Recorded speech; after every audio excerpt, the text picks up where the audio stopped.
رسول اللہ صلی اللہ علیہ وسلم نے فرمایا، اے لوگو سنو، مجھے نہیں لگتا کہ اگلے سال میں تمہارے درمیان موجود ہوں گا۔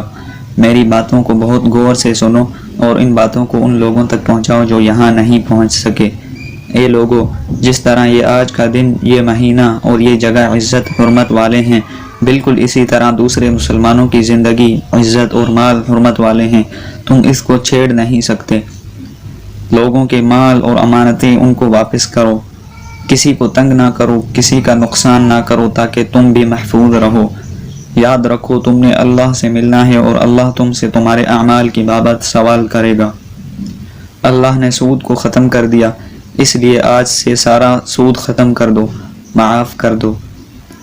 تم عورتوں پر حق رکھتے ہو اور وہ تم پر حق رکھتی ہیں۔ جب وہ اپنے حقوق پورے کر رہی ہیں تو تم ان کی ساری ذمہ داریاں پوری کرو۔ عورتوں کے بارے میں نرمی کا رویہ قائم رکھو، کیونکہ وہ تمہاری شراکت دار، پارٹنر اور بے لوث خدمت گزار رہتی ہیں۔ کبھی زنا کے قریب بھی مت جانا۔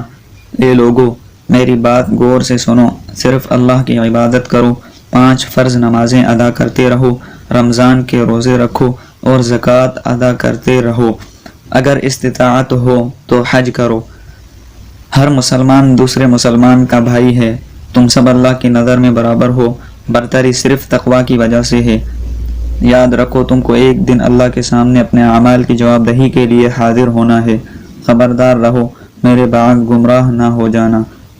یاد رکھنا، میرے بعد کوئی نبی نہیں آنے والا، نہ ہی کوئی نیا دین لایا جائے گا۔ میری باتیں اچھی طرح سے سمجھ لو، میں تمہارے لیے 2 چیزیں چھوڑ کے جا رہا ہوں، قرآن اور میری سنت۔ اگر تم نے ان کی پیروی کی تو کبھی بھی گمراہ نہیں ہوگے۔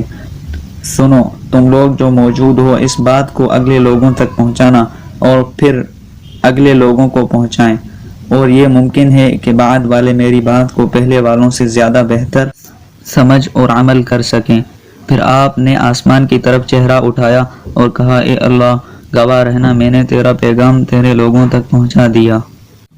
اللہ ہمیں ان لوگوں میں شامل کر لے جو اس پیغام کو سنیں، پڑھیں اور اس پر عمل کرنے والے بنیں اور اس کو آگے پھیلانے والے بنیں۔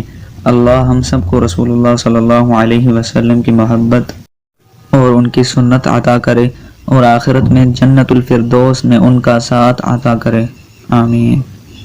قال رسول الله صلى الله عليه وسلم: ما من مسلم يخرج من بيته يريد سفرا أو غيره فقال حين يخرج: آمنت بالله واعتصمت بالله وتوكلت على الله ولا حول ولا قوة إلا بالله إلا رزق خير ذلك المخرج وصرف عنه شر ذلك